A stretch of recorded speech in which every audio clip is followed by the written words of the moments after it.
They came out of the 70s punk scene but never quite fit in, merging new wave ambition, pop savvy, and even flashes of prog into something entirely their own. Let's talk the Stranglers.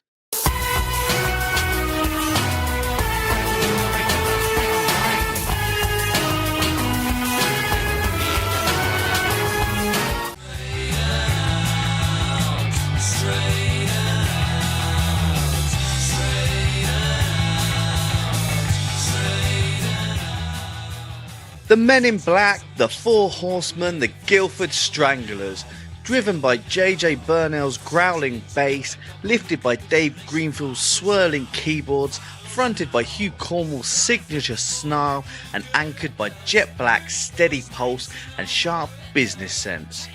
So I know the Stranglers' first 10 albums like the back of my hand. They're easily one of my absolute favourite bands. Like many fans, I've long belonged to the no Cornwell, no Stranglers camp. And while I've tried some of their later albums, I've clung to the idea that 1990 was the year two very important things happened. I was born, and more importantly, Hugh Cornwell left the Stranglers. But the truth is, the Stranglers never actually stopped. Since Hugh's departure, they've released 8 new studio albums, and for a complete ranking, I knew I had to dive into those too. Then it hit me.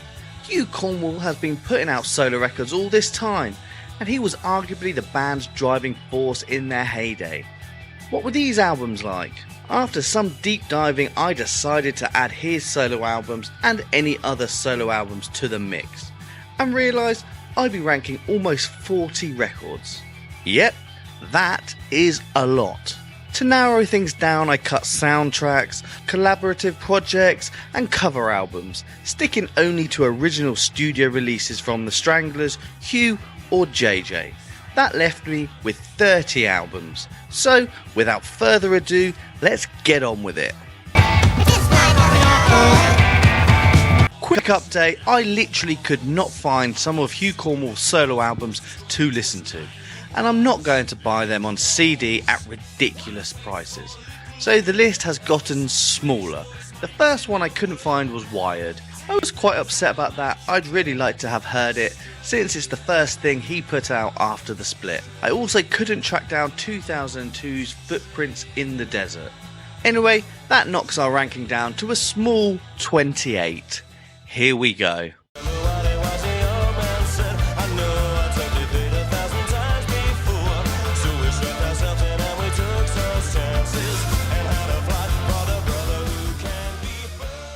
This third album from Stranglers Mark II feels like a record made by a band that had lost its soul.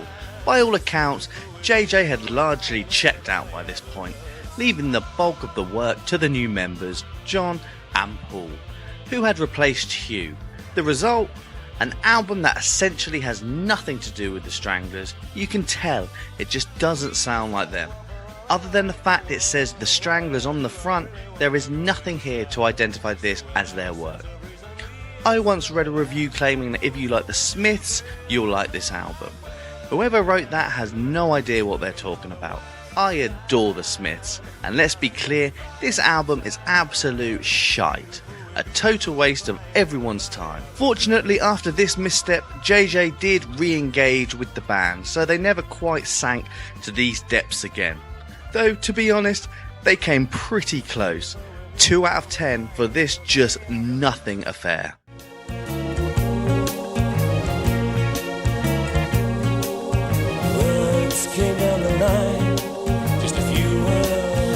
The second Stranglers album from the Mark II lineup is, frankly, not good.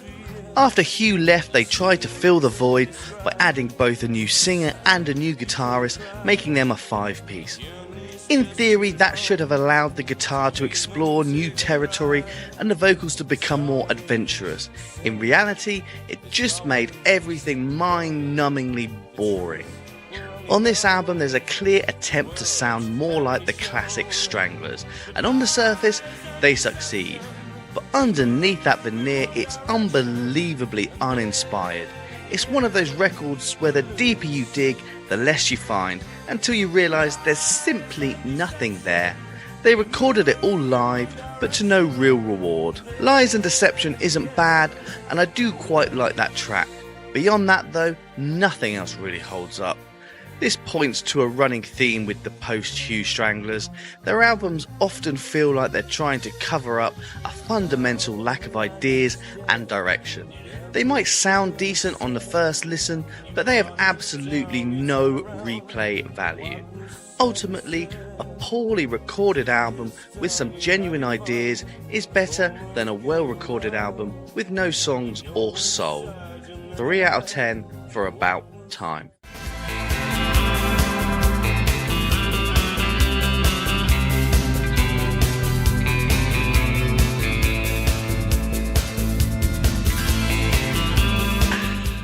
This was the first album released after Hugh's departure, and some fans rate it highly, even claiming it surpasses the band's final album with him. I simply can't agree. I have to admit, I loved the opening track. It's the Stranglers channeling the shadows, but with a classic Stranglers melody. It's a fantastic opener and arguably the best song they released post-Hugh. And then track 2 begins. Now I understand that Hugh left and they decided to carry on, which is completely respectable. Hugh was 1/4 of a great band, but what made the Stranglers so special was the alchemy of all 4 members firing together. Musically, Hugh was arguably the least distinctive in terms of pure instrumentation. The band's unique sound was defined by JJ's driving bass and Dave Greenfield's phenomenal keyboards. So why, after Hugh left, did they replace him with 2 new members, push Dave's brilliant keys into the background and dull the bass lines? It feels like a deliberate effort to erase any real resemblance of the classic Stranglers sound. Instead, they pushed the new members to the forefront. John Ellis, the new guitarist, essentially took over as the main songwriter, and the songs lost their signature Stranglers edge. Paul Roberts is a flamboyant frontman, which clashes with the band's famously understated identity. He can mimic Hugh's delivery passably, but once he leans into his own theatrical style, it shatters the illusion of a Stranglers album. The remaining original members sound like they barely showed up for this. Sugar Bullets isn't too bad as track 2, it could even have worked as a single, feeling like a logical, if diminished follow-up to their earlier sound. Instead, the lead single was Heaven or Hell, and I despise it. It sounds like a leftover from a third-rate, overblown Guns N' Roses record. Sickly, desperate, and utterly unlike the Stranglers. It strained for mainstream bombast, but flopped so completely that now it just sounds ridiculous. It's not just disappointing, it's unforgivable. Great cover artwork, can't hide it. This is crap, I'm afraid. 4 out of 10.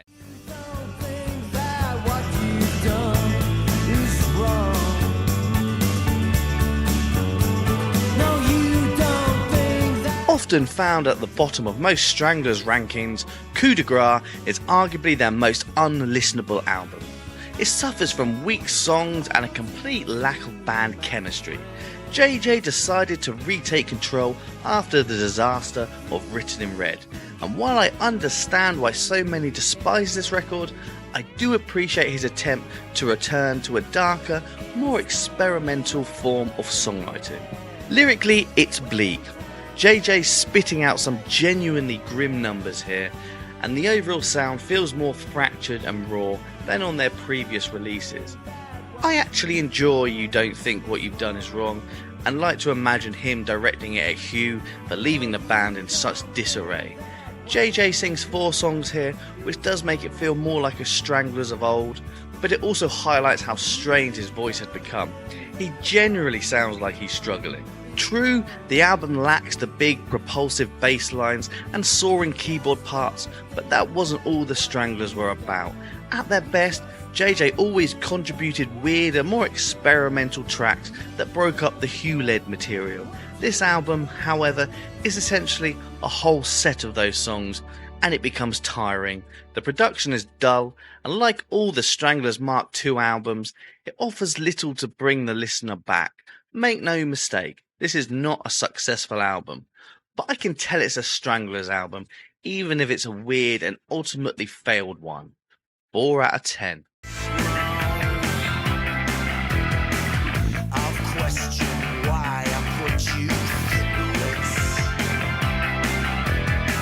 The Stranglers always had a knack for embracing the slightly naff. Even on the records I really love, part of their charm is that they're weird and off-kilter. They always struck me as an intelligent bunch, almost overcompensating by playing harder and thicker than they actually were. Half of them were classically trained, and one of them was a biochemist studying for a PhD in Sweden.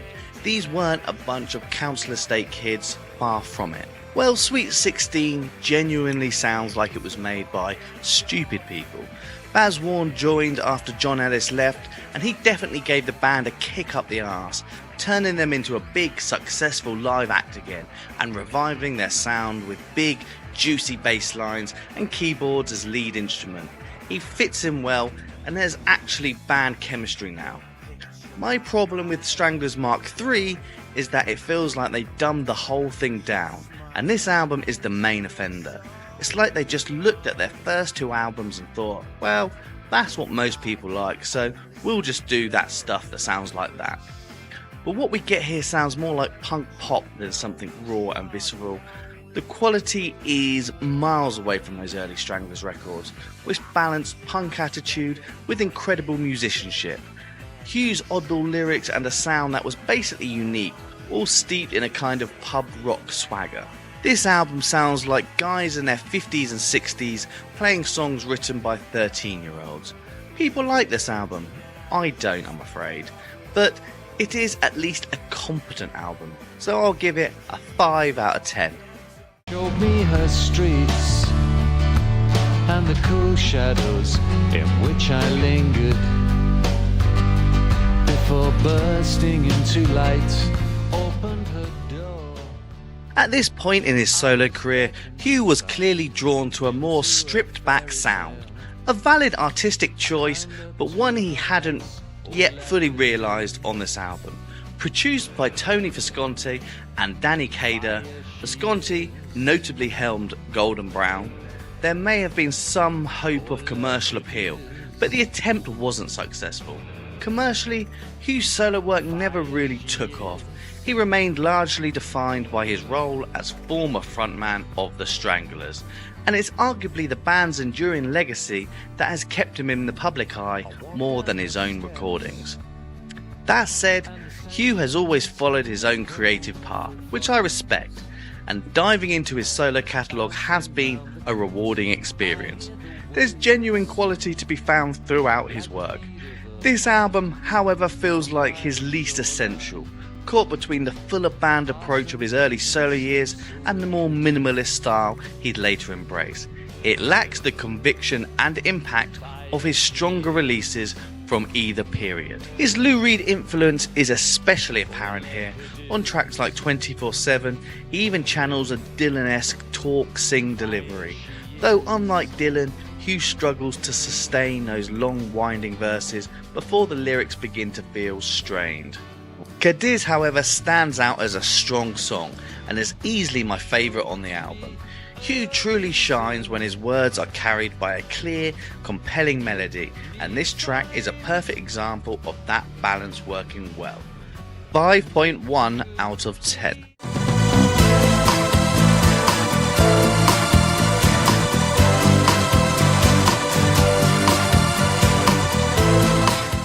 In 1988, both Hugh and JJ released solo albums. While Hugh seemed like a big push at pop stardom, JJ's was sung entirely in French and was available almost everywhere except Britain.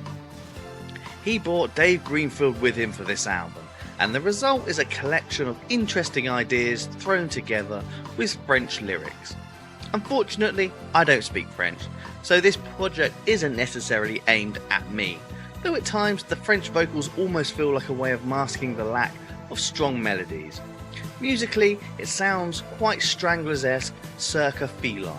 However, it all feels a bit unfinished, almost like background music. JJ's strength has always been as part of a partnership. He's a brilliant musician. His bass playing is second to none, but I don't think he's necessarily full of standalone song ideas. His strengths seem to lie in elevating a core song or crafting great melodic lines. Left to his own devices, the tracks here feel a bit meandering and directionless. 5.3 out of 10. I was born in Butte, Montana in the snow.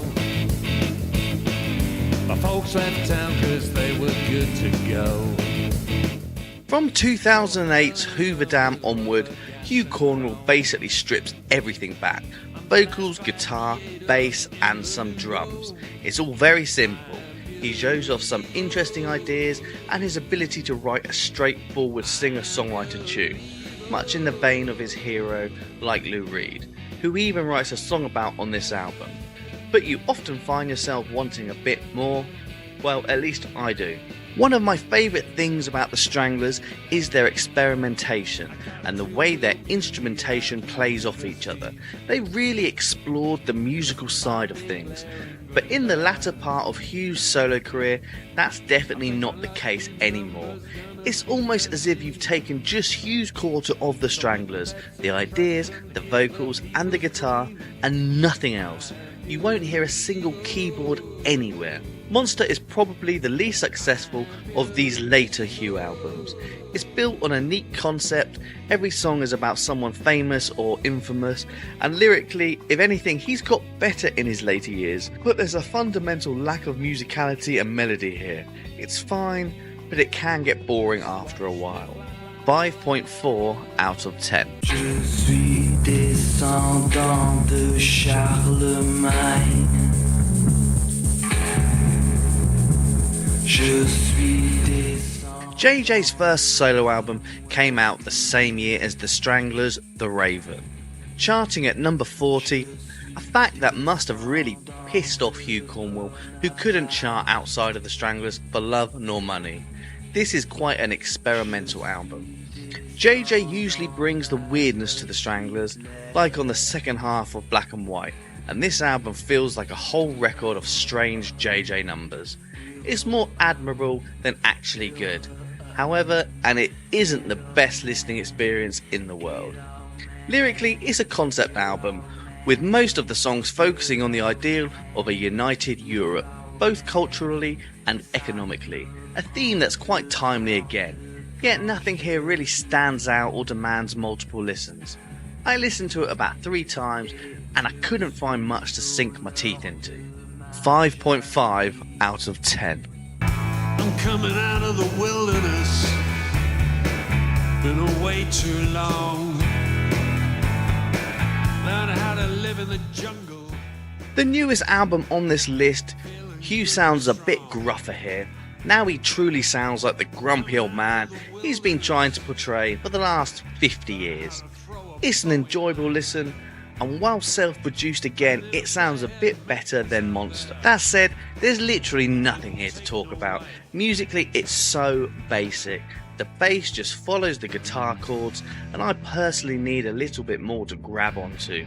These recent Hugh albums score higher than some of the other Stranglers material on this list, mainly because they aren't embarrassing. They're not necessarily brilliant, but none of it is truly awful, just boring at times. 5.6 out of 10.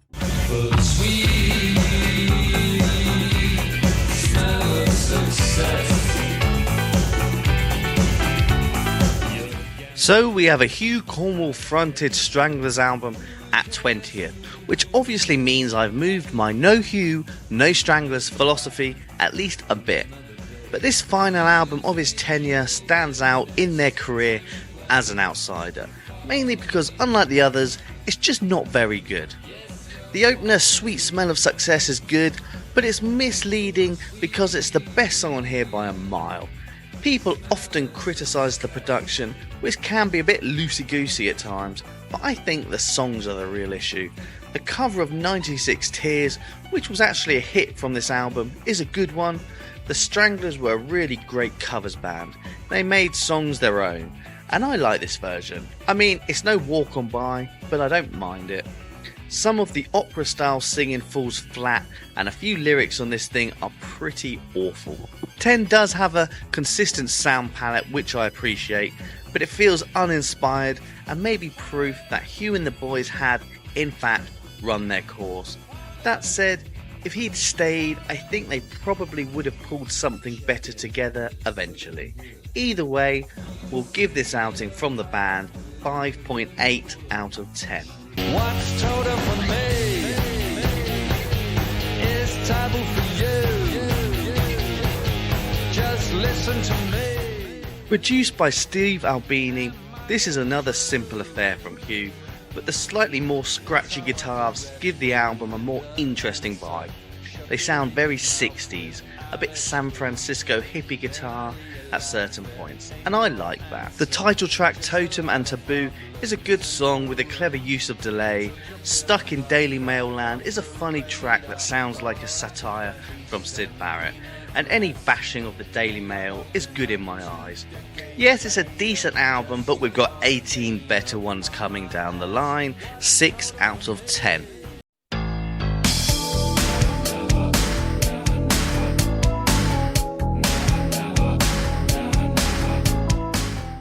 I love Hugh Cornwell, but at some point he seemed to get it in his head that he was going to be a huge pop star.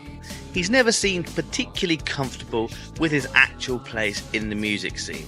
He was the singer of the nasty bastards, the Stranglers, a band considered misogynistic even back in the 70s when people apparently could get away with anything. And then they crossed over from the punk scene with the great pop song about heroin called Golden Brown. That's what he's known for.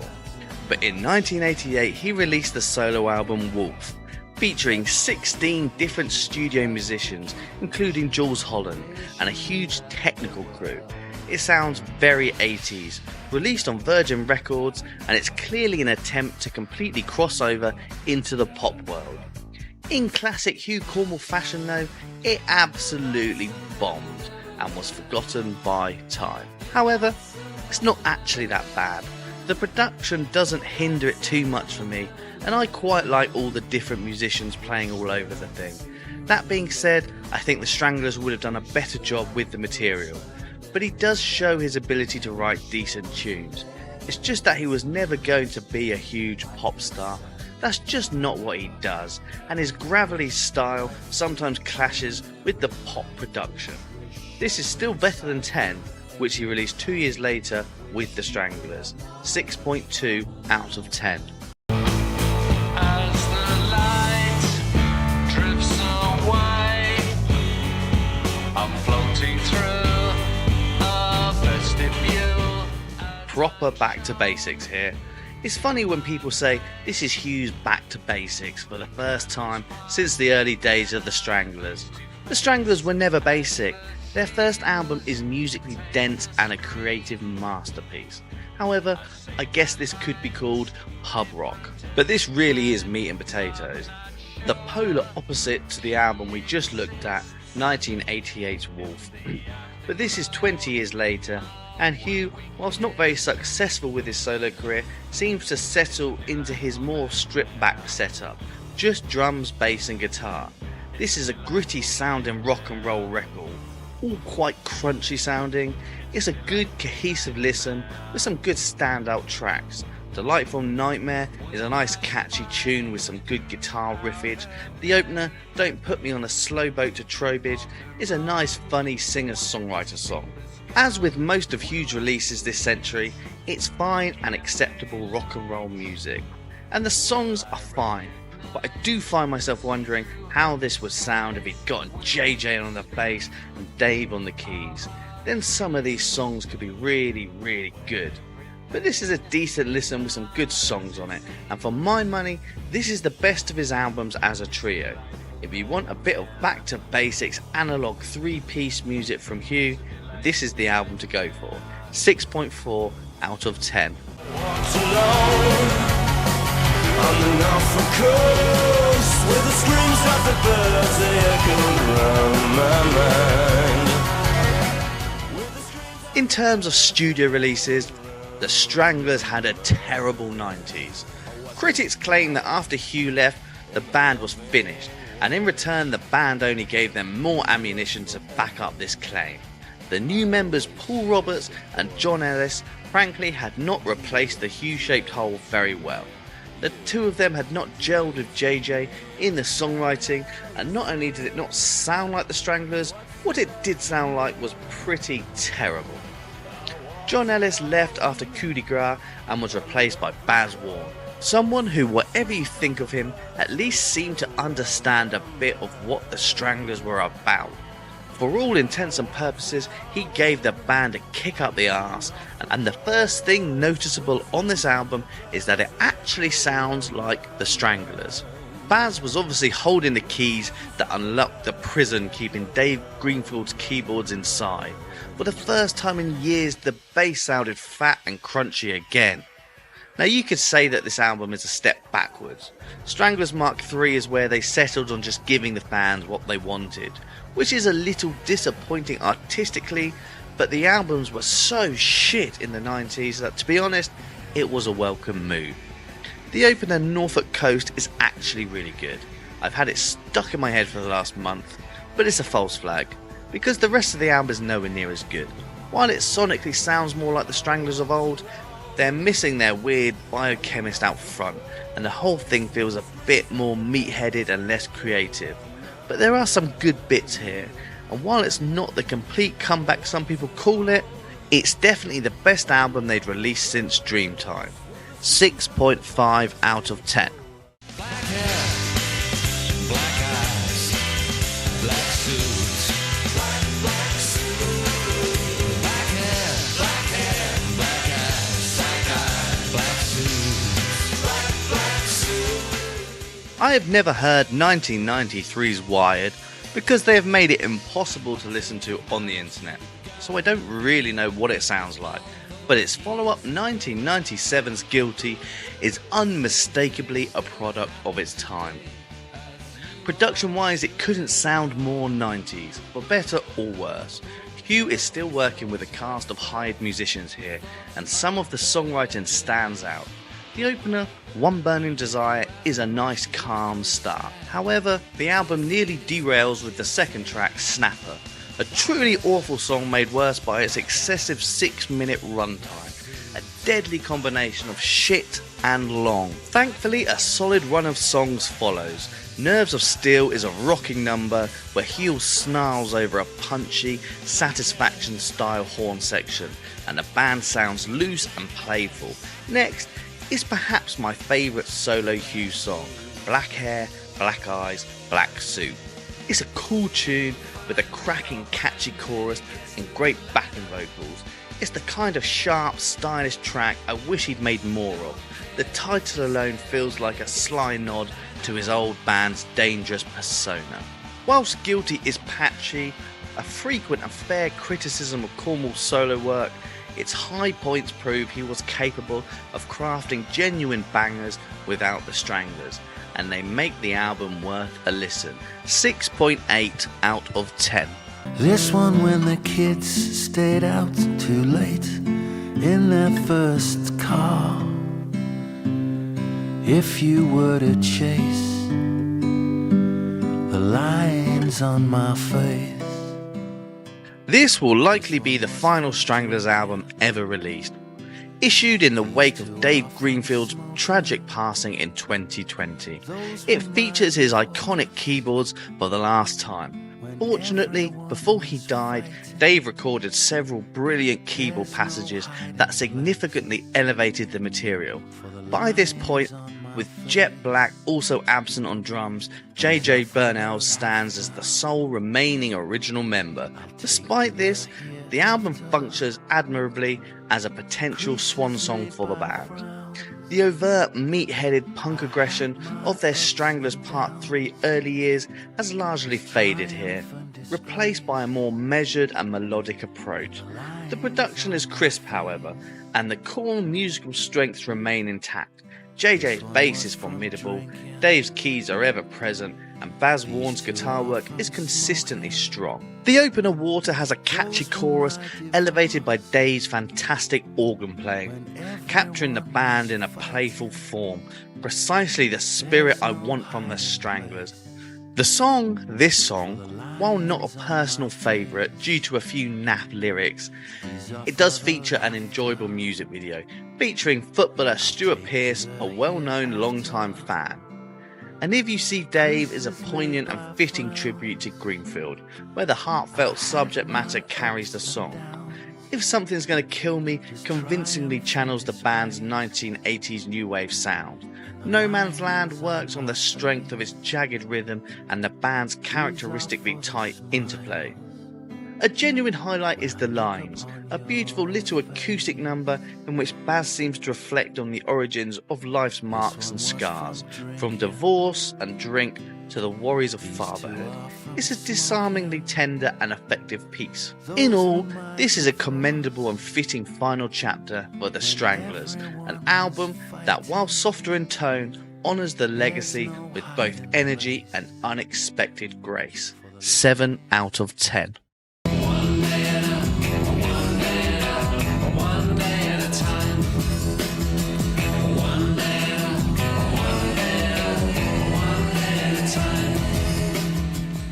For my money, the best solo Hugh Cornwell album is 2001's Hi-Fi. At this point he was still following production trends, and the sound is unmistakably early 2000s, an era I've never particularly loved for its overly clean, polished aesthetic.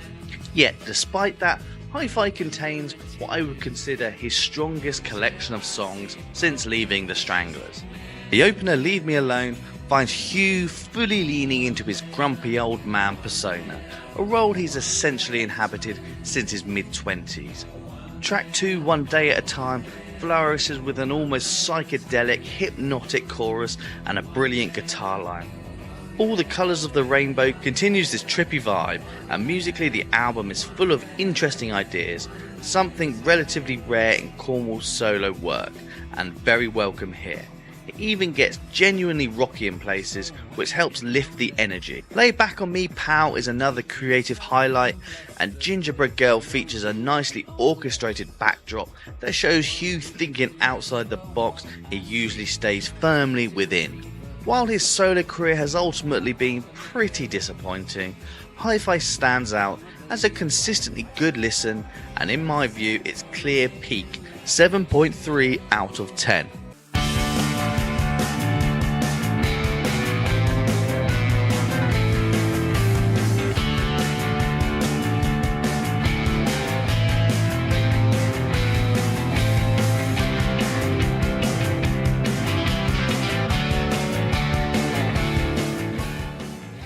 For me, the best post-Hugh Cornwell Stranglers album is 2012's Giants. Released 22 years after his departure, the Baz Warren fronted lineup delivered a solid and confident studio effort. Freedom is Insane stands out, an atmospheric soundscape that feels like James Bond filtered through the Stranglers' distinct style, and it's executed brilliantly. The album is full of interesting melodies and thoughtful production, maintaining a consistent quality from start to finish. While the title track Giants is musically fine, its lyrics can feel a bit grating. Still, the record works cohesively, with no obvious skips. Each song feels well developed and considered, capturing that classic Stranglers interplay where every musician locks into the other's groove. There's a sense of enjoyment here, a looseness and creativity missing from some later albums that felt like they were straining to recapture old magic. I'll even defend Mercury Rising, a track some have called the worst song the band ever made. Clearly those critics haven't endured the band's 90s output. It's an attempt at something different, and that willingness to experiment has always been part of the Stranglers' identity. Closing with the strong 15 steps, the album ends on a high note, cementing Giants as an ultimately successful and refreshing chapter in their later catalogue. 7.5 out of 10. Suppose there must be something they do. Only above, the subjects they span. Education secondary, being a schoolman. In reality, this opinion will likely annoy some Stranglers fans, as many hold this album in high regard. Some even rank it above the debut, which is frankly astounding and fucking insane. Whilst it doubles down on the raw provocative punk energy of Rattus Norvegicus, the songwriting is, for the most part, significantly weaker. I first heard their debut as a teenager and vividly remember the confusion I felt upon buying this follow-up. Noticing an immediate drop in quality, its enduring high reputation remains puzzling to me. Released just 5 months after Rattus, the album incorporates leftovers from those sessions alongside new material. Consequently, it often feels like a collection of B-sides or outtakes. By this point, the band's reputation for being edgy and confrontational was solidified, and they'd leaned into it fully with tracks like Bring on the New Bars and the notoriously tasteless Feel Like a Wog. I enjoy both songs, and the album as a whole I simply love the Stranglers sound, but the band unquestionably made stronger records as they evolved. That said, No More Heroes does feature some absolute bangers. It goes without saying that the title track is one of the best songs they ever released, condensing everything great about the band into 4 perfect minutes. I also have a soft spot for Schoolman, the closer about a teacher who reprimands students for a romantic encounter, only to be titillated after watching the security footage and subsequently dying of a heart attack. It's ridiculous, and my critique has nothing to do with the album's transgressive themes.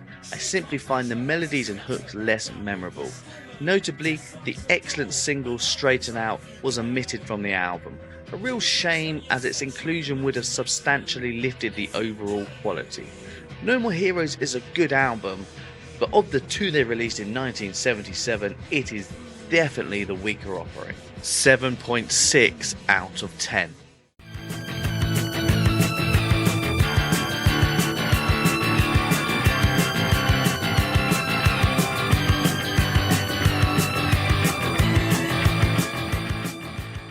Black and White was conceptually intended as an album of 2 distinct halves, a black side and a white side. While that idea never fully materialised, a different diversion emerges. Hugh Cornwell handles most of the vocals on the first half, and Bernell takes nearly all of the second. In practice, what listeners get is an album split between a strong half and a noticeably weaker one. The first half is excellent. The band moves beyond the blokey, aggressive tone of their first 2 albums, beginning their foray into more experimental new wave sound, with lyrics venturing into sci-fi and sharper, stranger themes. First, the bass on this album sounds insanely good. Here JJ pushes the big, dirty bass lines to their logical extreme. Nice and sleazy, the second track is a tour de force.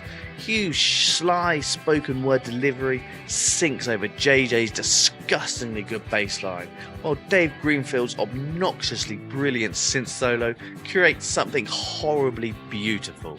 At their best, the Stranglers' magic doesn't always come from traditionally great songs. It's how the elements combine into something completely addictive. Take Outside Tokyo. At its core, it's fairly minimal, but the interplay between JJ's roaming bass and Dave's swirling keyboards brings it to life. This is far from a punk track. Beyond nice and sleazy, the other standout is Toilet on the Sea, where the band edges closer to prog territory, with its multiple sections and extended structure. It's a great piece of music. The album shifts away from the classic verse-chorus setup, embracing longer and more developed passages. Only a year after No More Heroes, the band is clearly growing more adventurous. Unfortunately, the second side isn't nearly as strong. It's more experimental, but JJ, who doesn't seem entirely confident as a vocalist, often shifts between different singing styles, which undermines the album's cohesion. The songs themselves are decent, but many would likely have been improved had Hugh sung them. While not all JJ fronted tracks suffer equally, Hugh simply possesses a more compelling and consistent vocal presence. Overall, Black and White remains a fascinating, uneven transition, a record split not by colour but by quality. 7.8 out of 10. And when you live in America, you like to live in America. You won't be on your own. And since you're big in America, you might as well make America your home. An album that unfairly gets maligned. A lot of punk fans might lose their shit seeing this ranked above Black and White, but I genuinely like this album. The opener, Always the Sun, is brilliant. My first introduction to the Stranglers was the Peaches Best of compilation, and this song, tucked near the end, blew me away. It's a reminder of just how great they were as a pop band. A fantastic song and a perfect opener. It frankly should have been a bigger hit. These days it's probably their second most popular song after Golden Brown. You could call the production over the top, but I like it. The Stranglers were never exactly subtle. Dreamtime is a loose concept album influenced by Mayan culture, and it has a wonderfully consistent feel. During their heyday, each Stranglers album carried its own distinct theme. Every song sounded like it belonged only on that record, and this one is no different. Hugh and JJ were on good terms again here, collaborating more closely on the writing. The title track is a groovy number with a cool Hugh vocal, while Was It You is a classic punky JJ-led song enhanced by the band's signature 80s horn section. You'll Always Reap What You Sow pairs a JJ lyric with a Hugh vocal, something they didn't do often, but when they did, it really worked. JJ's own voice sometimes didn't do his own words justice. Ghost Train chugs along with a weird Velvet Underground vibe, and Nice and Nice is a catchy quintessential 80s track. But Big in America is a personal favourite, criminally underrated, fun and anthemic, with wild production and what feels like a key-changing chorus. An underrated album from the Men in Black. Dreamtime often gets lumped in with 10 as one of the weaker albums from the end of Hugh's run, but for me it's a million times better. 8 out of 10.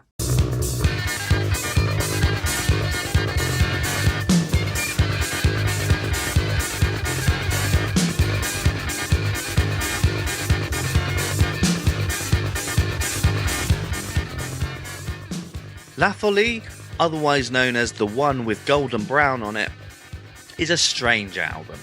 Following the experimental The Gospel According to the Men in Black, the band attempted a more mainstream sound here.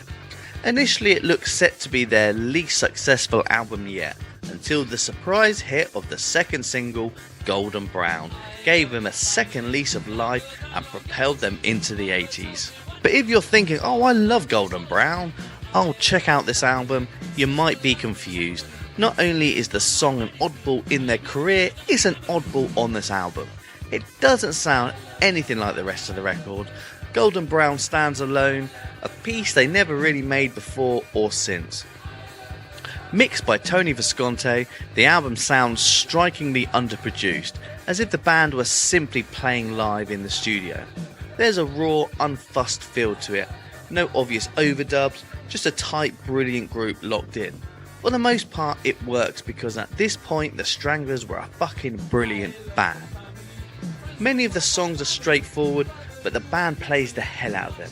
JJ's bass is less dirty and punky here, but just as fluid and interesting. Dave's keyboards feel a bit more restrained, but still wonderfully atmospheric. Whenever Hugh isn't singing, the spaces are filled with great musical interplay. The loose concept revolves around different kinds of love. Opener Non-Stop humorously depicts a nun devoted to God as her lover, while Let Me Introduce You to the Family explores the intense love and weirdness of a close-knit family. On first listen, the album can sound almost sloppy compared to their earlier, more polished work. It's arguably the most underproduced record they ever made, but it grows with each spin. The songs are catchy, the performance is fiery, and the band's chemistry undeniable. It's a weird album, because even when the Stranglers try to be commercial, they can't help but do it in their own way. which by nature is pretty anti-commercial. Highlights for me include Let Me Introduce You to the Family, with its slinky disco groove, Tramp and its killer chorus and bass line, the atmospheric French-sung title track La Folie, and of course the biggest song they ever released, Golden Brown. 8.3 out of 10. Every day you're working like a slave, sweating buckets, hoping that you get it right. Will it be as tough tomorrow? Have to wait and see. Life shows no mercy. If the Stranglers ever released a genuine pop album, this is it. When a rock band makes a pop move, it's often dismissed by the snobs. But for me, it all depends on whether it actually works. And in my book, Aural Sculpture is a wholly successful one. The band always had it in them, a pop sensibility in their arsenal.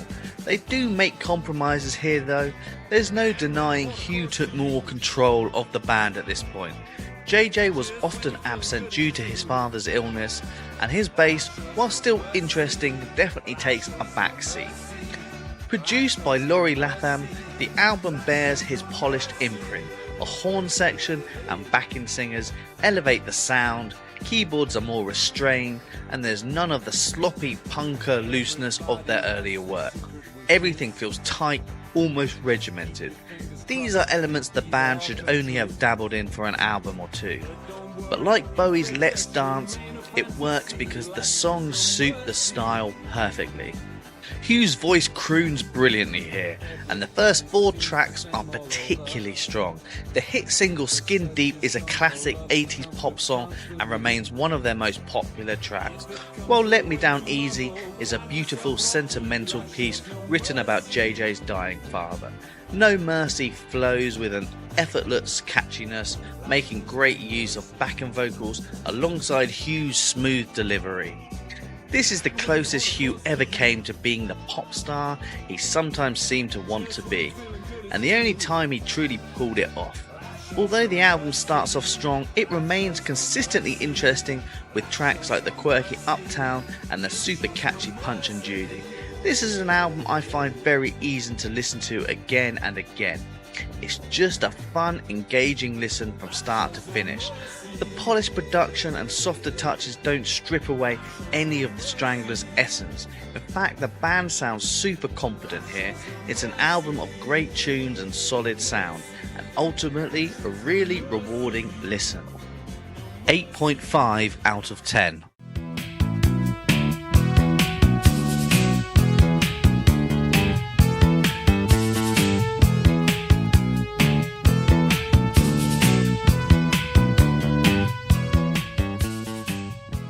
After the Stranglers' surprise success with Golden Brown, they signed to a new label and were given a fresh lease on their career.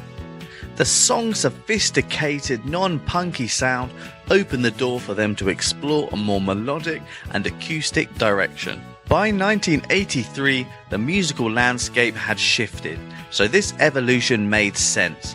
But Feline isn't the pop-oriented follow-up that would come the next year with Aural Sculpture. Instead, it's an odd and genuinely unique album. For Feline, Hugh and JJ swapped their electric guitars and bass for acoustics. Jet Black switched to an electric drum kit, and Dave Greenfield leaned into modern synthesizers. The result is a distinctly European-sounding album that carries a certain sophistication. While it likely alienated some older fans, it probably won them new ones, especially across Europe, where it helped solidify their presence. On first listen, it can feel a bit underbaked and even boring. When I first heard it, I was intrigued by the unusual blend of acoustic warmth and cool synthetic textures. It's a genuinely interesting idea, but you're not quite sure what to make of it. Albums like this, which feel confusing yet compelling at first, tend to go one of two ways. After repeated listens, they either fall apart completely or they reveal themselves as something very good. In this case, I'd say Feline is a very good album. It's one of those records that's better as a whole than the sum of its parts. There aren't many obvious bangers here, but taken as a complete listening experience, it really works. The album is steeped in darkness, both sonically and lyrically. An emotional unease runs all the way through it, and it sounds like stumbling into a strange, unsettling party that's more intense than you expected.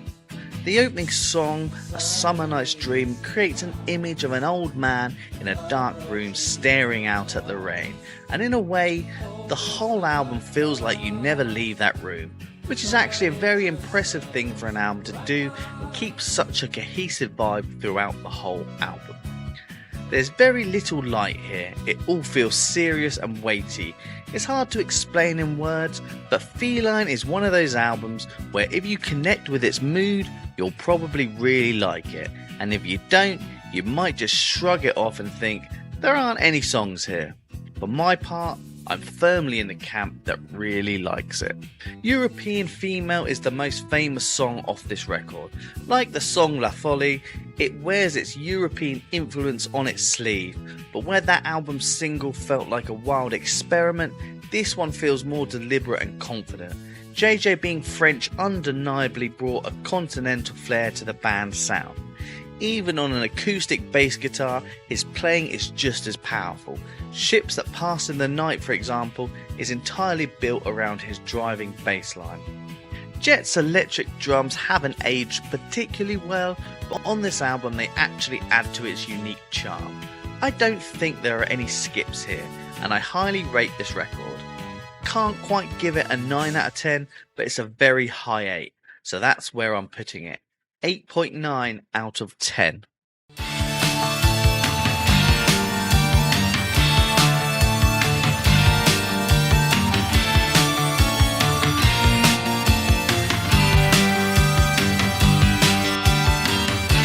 Ever since Black and White and then Through the Raven, the band had been drifting further into the experimental, smoking too much heroin, dressing in black, and reading about aliens ultimately led them to their most left field record, The Gospel According to the Men in Black. Recorded over months and costing the label a small fortune, this was their Spinal Tap moment, a concept album that delves into conspiratorial themes, alien visitations, shadowy men in black, and twisted biblical narratives. Every great band has one of these records, where they go a bit too far for their audience. We're a long way from Peaches and No More Heroes by this point, and I absolutely love it. The opener, Waltz in Black, is pure joy, a demented carnival of catchy melodies, pitched voices, and horror fairground atmosphere. It's both comical and terrifying, a miniature masterpiece. As it ends, the sound of a spaceship landing introduced just like nothing on Earth.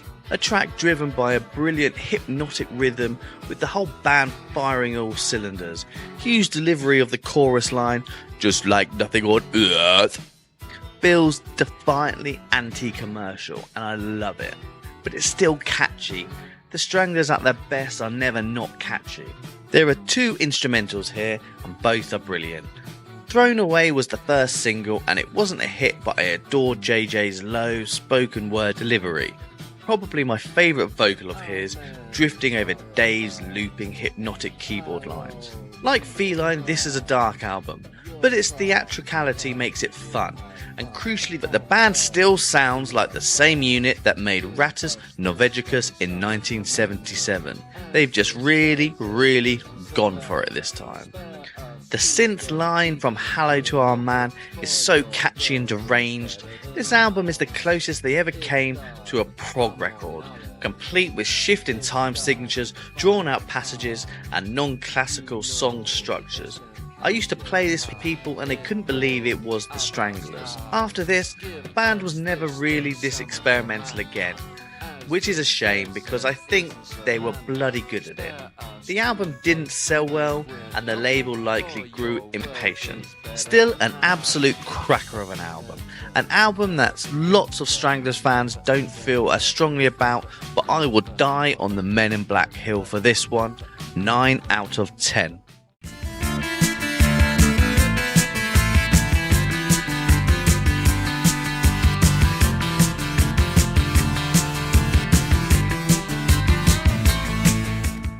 I kind of see Black and White, The Raven and The Gospel according to the Men in Black as a trilogy. A brilliant experimental run from the band. All three are dark, sinister and hang together perfectly, and like so many trilogies, the middle chapter is the best.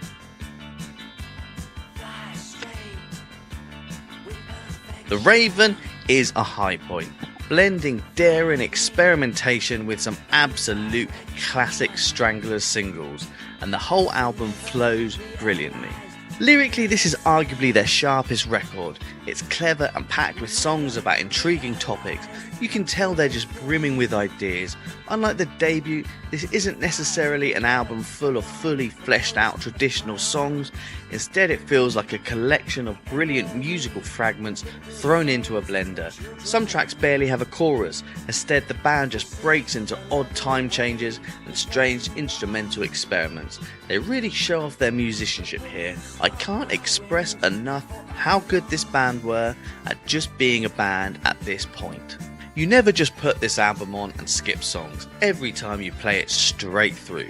Strangely, the opener, Long Ships, a brief instrumental that doesn't do much beyond setting the mood, is arguably the weakest track. After that, it's all gold. JJ's The Raven follows with his whispering vocal delivery, working perfectly over Dave Greenfield's infectiously catchy keyboard line. Then comes Dead Los Angeles, a dark, guitarless groove where both Hugh and JJ play bass, creating something brooding and hypnotic. This is arguably the band's most successful album in terms of shared vocal duties. The arrangements suit JJ's especially well. His contributions not just on The Raven, but on Ice and Don't Bring Harry are really effective. The backing vocals on Nuclear Device are spectacular too. The album holds its most immediately catchy, traditionally structured songs for the second half. Don't Bring Harry, another beautifully bleak heroine ballad, anchored by lovely piano, leads into the absolutely magnificent Duchess. What a great late 70s single. Brilliant lyrics, sharp vocals, and that classic Stranglers energy. One of the things that set them apart was their knack for knocking out perfect standalone singles, and Duchess is among their best. After Duchess, you get the strange experimental Men in Black, the blueprint for the next album, where they'd expand that very concept into a full record. Genetics ends the album nicely. It's just a great album. Oh yeah, and Jet Black's drumming is top banana on this album too, keeping it interesting whilst keeping beat and time too. 9.5 for The Raven, for me their second best album.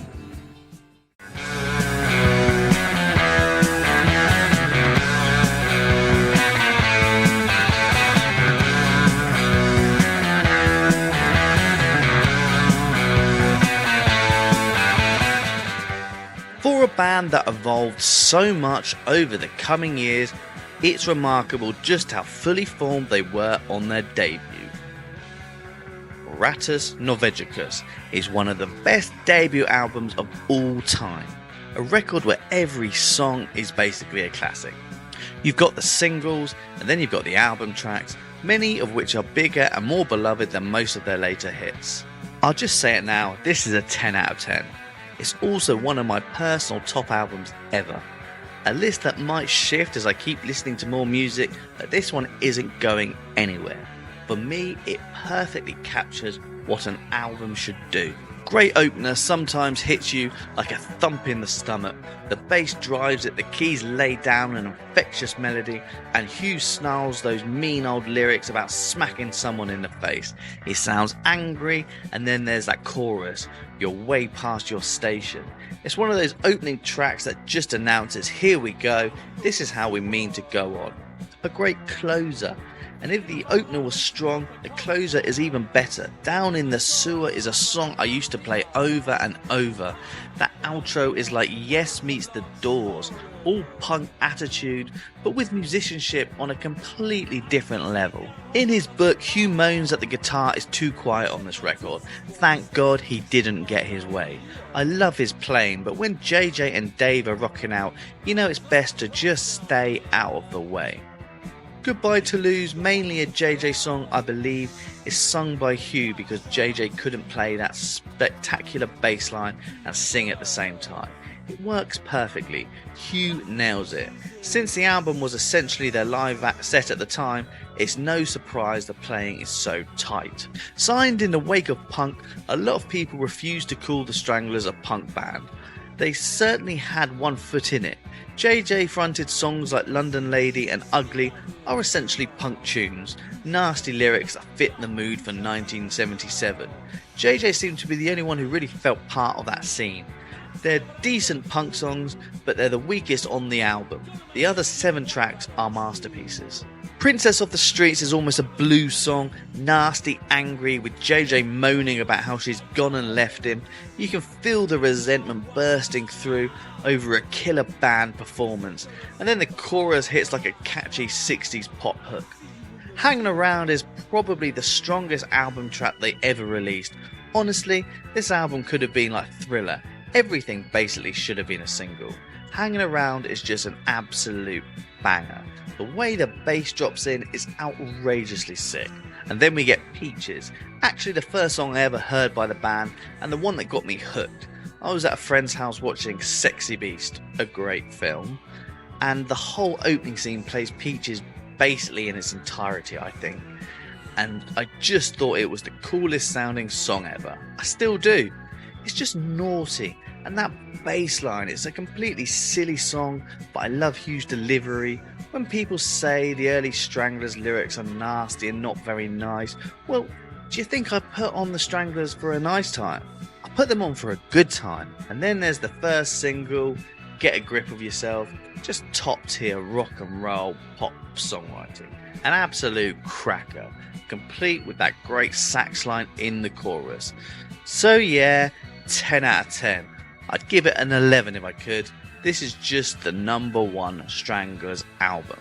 Thanks for watching, like and subscribe, and let me know any other acts you would like me to rank. I would quite like to do a few more modern acts. When I say modern, I mean in this century. But yeah, comment me all your ideas. Now go listen to some Stranglers, and I'll see you next time on What a Ranker.